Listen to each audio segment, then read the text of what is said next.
Assalamualaikum warahmatullahi wabarakatuh. Kembali lagi bersama saya. Selamat pagi, semangat pagi.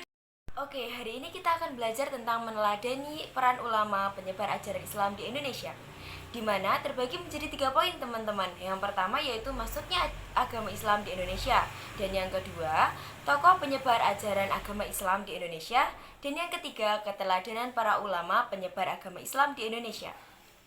Sebelum masuk ke materi, perlu kita ketahui dulu, agama Islam mudah diterima oleh masyarakat Indonesia, di mana syarat untuk masuk Islam sangat mudah sekali. Untuk seorang muslim, cukup mengucapkan syahadat, maka ia akan masuk Islam. Selain itu, Islam disebarkan oleh para dai dengan cara damai, semangat, dan kegigihan juru dakwah dalam menyebarkan Islam melalui jalur Islamisasi di Indonesia itu turut berperan menjadi salah satu faktor utama penyebaran agama Islam. Selanjutnya kita masuk ke poin pertama, teman-teman, di mana masuknya agama Islam di Indonesia. Untuk poin yang pertama terdapat 5 teori menurut Ahmad Mansur. Teori yang pertama yaitu teori Gujarat oleh Profesor Dr. Snok Hurgrons. Di teori ini diyakini bahwa yang pertama kali memasukkan agama Islam adalah Gujarat, di mana mereka memiliki pemahaman tidak mungkin Islam masuk ke Indonesia langsung berasal dari Arabia tanpa melalui ajaran tasawuf dari Gujarat, India.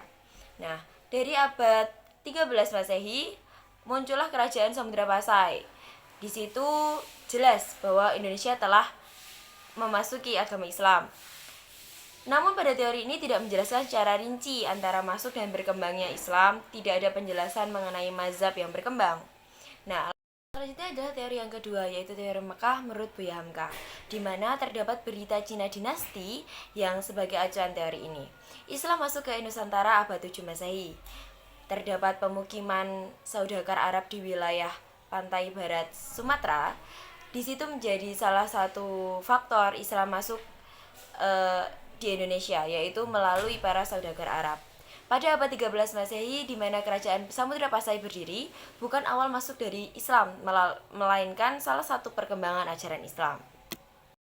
Selanjutnya adalah teori yang ketiga, yaitu teori Persia oleh Profesor Dr. Hussein, di mana Islam itu diyakini dari Persia melalui azab Syiah, dengan salah satu bukti bahwa sistem ejaan bacaan Quran mereka itu adalah ejaan Persia. Nah, namun teori itu diyakini lemah karena tidak semua pengguna sistem baca disebut penganut agama Syiah. Oke, jadi Baghdad merupakan ibu kota Khalifah Bani Abbasiyah, di mana terbukti bahwa mayoritas penganut Ahlus Sunnah wal Jamaah. Dan yang kedua, Muslim Jabar, Jawa Barat, bermazhab Syafi'i, berpaham Ahlus Sunnah wal Jamaah, bukan Syiah.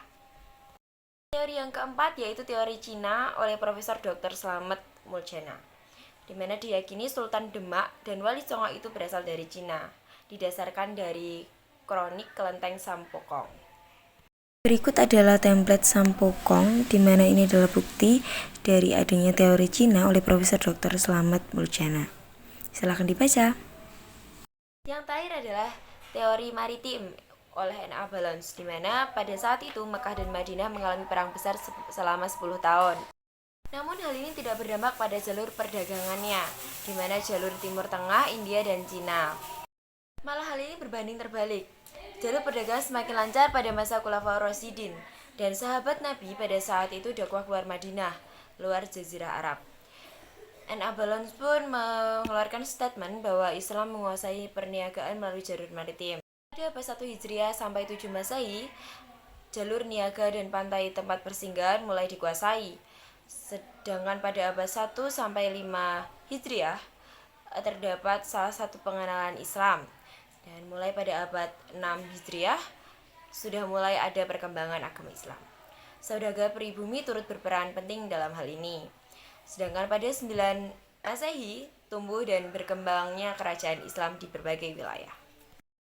Ini adalah poin yang kedua, yaitu tokoh penyebaran agama Islam di Indonesia.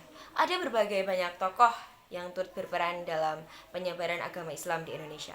Yang pertama yaitu Sultan Malik Al-Saleh, yang kedua Sultan Ahmad, dan yang ketiga yaitu Sultan Alauddin Riayat Shah, dan yang keempat Wali Songo, yang kelima Sultan Alauddin, yang keenam Datuk Tunggang Parangan, dan yang terakhir adalah Sultan Zainal Abidin. Sedangkan poin yang ketiga yaitu keteladanan para ulama penyebar agama Islam di Indonesia. Di sini terdapat nilai-nilai keteladanan yang bisa kita ambil. Yang pertama yaitu hidup sederhana. Yang kedua, gigih dalam berjuang. Yang ketiga, menguasai ilmu agama secara luas dan mendalam. Yang keempat, produktif berkarya. Dan yang kelima, sabar. Yang keenam, hargai perbedaan. Dan yang ketujuh, berdakwah secara damai. Thinking of you.